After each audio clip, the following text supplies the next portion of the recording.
بسم اللہ الرحمن الرحیم۔ آج ہم آپ لوگوں کے سامنے بیان کرنے لگے ہیں ایک بہت بڑا فتنہ جس کو فتنہ احلاس کہا جاتا ہے۔ یہ قیامت کی نشانیوں میں سے بھی ایک نشانی ہے اور حضرت امام مہدی رضی اللہ تعالی عنہ کے آنے سے پہلے اس فتنہ نے ضرور آنا تھا۔ حضرت سیدنا عبداللہ بن عمر رضی اللہ تعالی عنہ بیان فرماتے ہیں کہ کننا عند رسول اللہ صلی اللہ علیہ وسلم قعودا فذکر الفتن۔ نبی پاک علیہ السلام کی خدمت میں ہم بیٹھے ہوئے تھے، نبی پاک علیہ السلام نے فتنوں کا ذکر فرمایا اور فرمایا کہ فتنے کثرت سے ہوں گے، حتیٰ ذکر فتنۃ الاحلاس۔ پھر نبی پاک علیہ السلام نے فتنہ احلاس کا ذکر فرمایا۔ فقال قائل، جو صحابہ اکرام بیٹھے تھے ان میں سے ایک سائل نے عرض کیا، یا رسول اللہ ما فتنۃ الاحلاس، فتنہ احلاس کیا ہے؟ قال ہی فتنۃ حرب و حرب، یہ حرب کا فتنہ ہے اور حرب کا فتنہ ہے۔ پہلی ہا آنکھوں والی اور دوسری جیم والی، یعنی بھاگ جانے کا اور جنگ کرنے کا فتنہ ہے۔ یہاں پر نبی پاک صلی اللہ علیہ وآلہ وسلم نے جامع طور پر تین فتنوں کا ذکر فرمایا ہے۔ پہلا فتنۃ الاحلاس، دوسرا فتنۃ السرہ، تیسرا فتنۃ الدہیمہ، اور چوتھا فتنہ جو ہے وہ فتنہ دجال ہے، اسی حدیث مبارک کے اگلے حصے میں۔ دوستو، سب سے پہلے آپ صلی اللہ علیہ وسلم نے فتنۃ الاحلاس کا ذکر فرمایا۔ احلاس یہ حلس کی جمع ہے، اس کا معنی ہے بہت زمانے تک استعمال ہونے والی چیز۔ اصل میں حلس کہتے ہیں گھر میں استعمال ہونے والے ٹاٹ، پردے اور کارپٹ وغیرہ کو، جو عام کپڑوں کے مقابلے میں ایک لمبے عرصے تک گھروں میں دہلائی کیے بغیر استعمال کیے جاتے ہیں۔ یعنی یہ ایسا فتنہ ہے جو بہت لمبے زمانے تک باقی رہے گا، جس سے نکلنا مسلمانوں کے لیے بہت دشوار ہوگا۔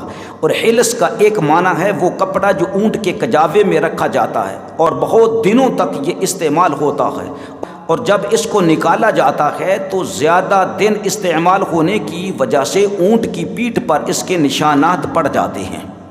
گویا اس سے مراد ایسا فتنہ ہے جو بہت دنوں تک امت مسلمہ میں رہے گا اور اس کے نشانات امت مسلمہ میں جا بجا نظر آئیں گے۔ یا پھر اس سے خطرناک سیاہ اور کالے فتنے کی طرف اشارہ ہے، جس کی سیاہی اور رنگت بہت زیادہ تاریک اور سیاہ ہونے کی وجہ سے گہرے کالے پردے کی طرح ہوگی۔ فتنہ احلاس کب شروع ہوا؟ یہ فتنہ حضرت سیدنا عثمان غنی رضی اللہ تعالی عنہ کی شہادت سے 1400 سال پہلے شروع ہوا تھا۔ یعنی جب حضرت عثمان غنی رضی اللہ تعالی عنہ کی شہادت ہوئی وہ آج سے 1400 سال سے زیادہ عرصہ ہو گیا ہے، اور آج تک یہ فتنہ چل رہا ہے۔ اس فتنے کی پہلی خصوصیت یہ ہے کہ اس نے ایک جماعت کو مسلمانوں سے الگ کر دیا۔ دوسری خصوصیت یہ ہے کہ اس میں خون کو حلال قرار دیا گیا۔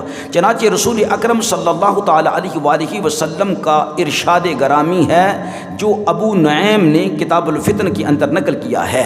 فرمایا نبی اقدس صلی اللہ علیہ وسلم نے، میرے بعد تمہارے اوپر 4 بڑے فتنے آئیں گے۔ پہلے فتنے میں خون حلال سمجھا جائے گا، دوسرے فتنے میں مال اور خون دونوں حلال سمجھے جائیں گے، تیسرے فتنے میں مال اور جان سمیت عزت و عصمت کی بھی بے حرمتی کی جائے گی اور اس کو حلال سمجھا جائے گا، اور چوتھا فتنہ جو ہے وہ دجال کا فتنہ ہوگا۔ چنانچہ اس فتنہ میں خون کو حلال سمجھا گیا ہے، اور سب سے پہلے حضرت سیدنا عثمان ذو النورین رضی اللہ تعالی عنہ کو شہید کیا گیا۔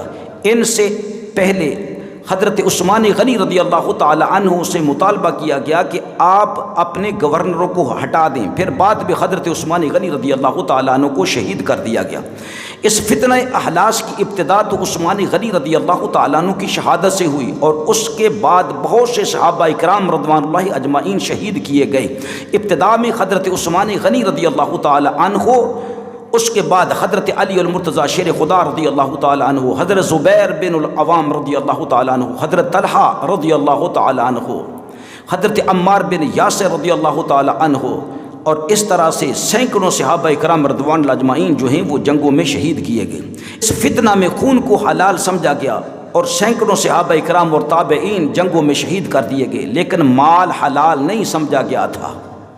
جو دوسرا اس کے بعد فتنہ آنا ہے اس میں جان بھی اور مال بھی حلال جانے گئے۔ احلاس کا یہ فتنہ سمندر کی موجوں کی طرح اس کی لہریں تھیں، لیکن حضرت عمر فاروق رضی اللہ تعالی عنہ اس کے لیے ایک مضبوط بند اور رکاوٹ تھے۔ جیسے ہی حضرت سیدنا عمر فاروق رضی اللہ تعالی عنہ کی شہادت ہوئی، احلاس کا فتنہ جو ہے وہ پھوٹا اور پھر بڑی جلدی سے یہ پودا جو ہے اپنی جڑ مضبوط کر گیا۔ اس سے حضرت عمر فاروق رضی اللہ تعالیٰ عنہ کی شان و عظمت بھی واضح ہوتی ہے کہ جب تک وہ بقید حیات زندہ رہے، فتنوں کی مجال نہ تھی کہ وہ سامنے آ جائے۔ آج بھی حضرت عمر فاروق رضی اللہ تعالیٰ عنہ کے نام سے فتنے ڈرتے ہیں اور فتنے جو ہیں وہ غصے سے پاگل ہو رہے ہیں۔ حضرت سیدنا حذیفہ رضی اللہ تعالی عنہ سے روایت ہے کہ حضرت جناب عمر فاروق رضی اللہ تعالی عنہ، یہ صحیح ابن ماجہ کی حدیث ہے اور حدیث کا نمبر ہے 3209۔ حضرت سیدنا حذیفہ رضی اللہ تعالیٰ عنہ سے روایت ہے کہ ہم حضرت عمر فاروق رضی اللہ تعالیٰ عنہ کی خدمت میں بیٹھے ہوئے تھے، تو حضرت عمر فاروق رضی اللہ تعالیٰ عنہ نے فرمایا، تم میں سے فتنوں کے بارے میں اللہ کے نبی صلی اللہ علیہ وسلم کی حدیث کسے یاد ہے؟ تو حضرت حذیفہ رضی اللہ تعالی عنہ نے عرض کی کہ یا امیر المومنین مجھے یاد ہے۔ حضرت عمر فاروق رضی اللہ تعالی عنہ نے فرمایا، تم اس عنوان میں جری ہو، یعنی اس عنوان میں جری ہو، یعنی تیرا یہ پسندیدہ عنوان ہے، تجھے نبی پاک علیہ السلام کی بہت ساری احادیث مبارکہ یاد ہیں جو فتنوں کے بارے میں ہوں۔ بتلائیے کیسے یاد ہے؟ حضرت حذیفہ رضی اللہ تعالی عنہ نے فرمایا، میں نے سنا ہے آپ صلی اللہ علیہ وسلم نے ارشاد فرمایا کہ آدمی اگر گھر والوں اور اہل و عیال اور پڑوسیوں کے فتنہ میں مبتلا ہوا تو نماز و روزہ، صدقہ اور امر بالمعروف اور نہی عن المنکر سے اس کے گناہ معاف کر دیے جائیں گے۔ تو حضرت عمر فاروق رضی اللہ تعالی عنہ نے فرمایا، میری مراد یہ فتنہ نہیں ہے بلکہ وہ فتنہ ہے جس کی لہریں سمندر کی موجوں کی طرح ہوں گی۔ تو حضرت حذیفہ رضی اللہ تعالیٰ عنہ نے عرض کی، یا امیر المومنین، اس کا آپ کے ساتھ کوئی تعلق نہیں ہے۔ اے امیر المومنین، آپ کی اور اس فتنہ کے درمیان ایک بند دروازہ ہے۔ تو حضرت امیر المومنین رضی اللہ تعالیٰ نے پوچھا، وہ دروازہ کھلے گا یا توڑ دیا جائے گا؟ تو حضرت حذیفہ رضی اللہ تعالیٰ عنہ نے عرض کی، حضور وہ توڑ دیا جائے گا۔ صحابہ نے حضرت حذیفہ رضی اللہ تعالیٰ عنہ سے پوچھا، وہ دروازہ کون سا ہے؟ وہ کیا دروازہ ہے؟ کون ہے وہ دروازہ؟ اس سے مراد کیا ہے؟ حضرت حذیفہ رضی اللہ تعالیٰ نے فرمایا، وہ حضرت عمر فاروق رضی اللہ تعالیٰ عنہ کی ذات گرامی ہے۔ یعنی جب تک آپ زندہ ہیں، آپ ایک دروازہ ہیں فتنوں کے سامنے کہ فتنہ اس دروازے کو کھول نہیں سکتا، اور جب اس دروازے کو توڑا جائے گا یعنی عمر فاروق رضی اللہ تعالیٰ کی شہادت ہوگی، وفات نہیں ہوگی۔ چنانچہ ان کے بعد ہی فتنہ احلاس شروع ہوا۔ سب سے پہلے منافقین نے حضرت عثمان غنی رضی اللہ تعالی عنہ کے گورنروں کو ہٹانے کے لیے شور مچایا۔ گورنر کو نہ ہٹایا گیا تو حضرت عثمان غنی رضی اللہ تعالی عنہ کو ظلماً شہید کر دیا گیا۔ اس کے بعد جنگ جمل میں یہ فتنہ نئی شکل سے نمودار ہوا۔ صحابہ اکرام رضوان اللہ اجمعین کے ذہنوں میں کوئی بات نہیں تھی، لیکن خوارج اور سبائی ٹولہ اور اس باغی گروہ نے حضرت عثمان غنی رضی اللہ تعالیٰ عنہ کو شہید کیا، اس فتنہ احلاس کو ہوا دی، اور اسی باغی گروہ نے بعد میں جنگ صفین میں اپنا کردار ادا کیا۔ یوں سمجھیے یہ فتنہ باغی گروہ سے چلتا رہا، اور اس گروہ نے جنگ جمل اور جنگ صفین میں اپنی بغاوت اور شرارت دکھائی۔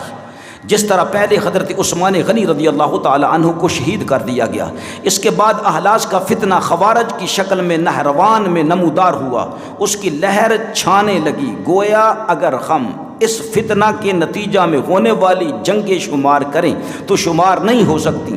جنگ جمل، جنگ صفین، جنگ نہروان، حتیٰ کہ اس کے بعد واقعہ کربلا جیسے مقتل عظیم کو بھی اسی فتنہ کے حصہ میں ڈالنا پڑے گا۔ اہل بیت اطہار کے عظیم اور مقدس گروہ کو اسی فتنہ کی وجہ سے شہید کر دیا گیا۔ اس کے بعد بنو عباس اور بنو امیہ کے درمیان سینکڑوں جنگیں ہوئیں۔ اس کے بعد خلافت فاطمیہ کے نام پر مسلمانوں میں جنگیں ہوئیں، اور اس کے بعد کرامتا کا ظلم و ستم اور جنگیں شروع ہوئیں، جنہوں نے خانہ کعبہ شریف سے حجر اسود مبارک کو خانہ کعبہ سے چرا لیا اور مسلمانوں کے خون کو حلال سمجھا، اور کئی ہزار حاجیوں کو تہہ تے کر دیا، اور مکہ المکرمہ کے شہر کے ایک حصے کو بڑی شدت کے ساتھ ڈیمیج کیا۔ اسی دوران دوسرے فتنہ میں بھی نکلتے رہے۔ ابن سبا کا فتنہ نکلا، اور جہیمہ، قدریہ، روافض اور سینکڑوں فتنے اس کے بعد یکے بعد دیگرے امت مسلمہ میں سر اٹھاتے رہے۔ فتنہ احلاس کا معنی صحابہ اکرام نے پوچھا تو اللہ کے نبی صلی اللہ علیہ وسلم نے فرمایا بھاگنے اور جنگوں کا فتنہ۔ اس کے بعد انشاءاللہ تعالی جو اگلے فتنے ہیں اور اس کا دوسرا حصہ بھی، فتنہ احلاس کا دوسرا حصہ بھی انشاءاللہ الگ ویڈیو میں آپ لوگوں کے سامنے پیش کر دیا جائے گا۔ پھر اس کے بعد جو 3 فتنے باقی رہ جائیں گے اس کے بارے میں بھی انشاءاللہ تعالی ویڈیو بنا کر آپ کے سامنے پیش کی جائے گی۔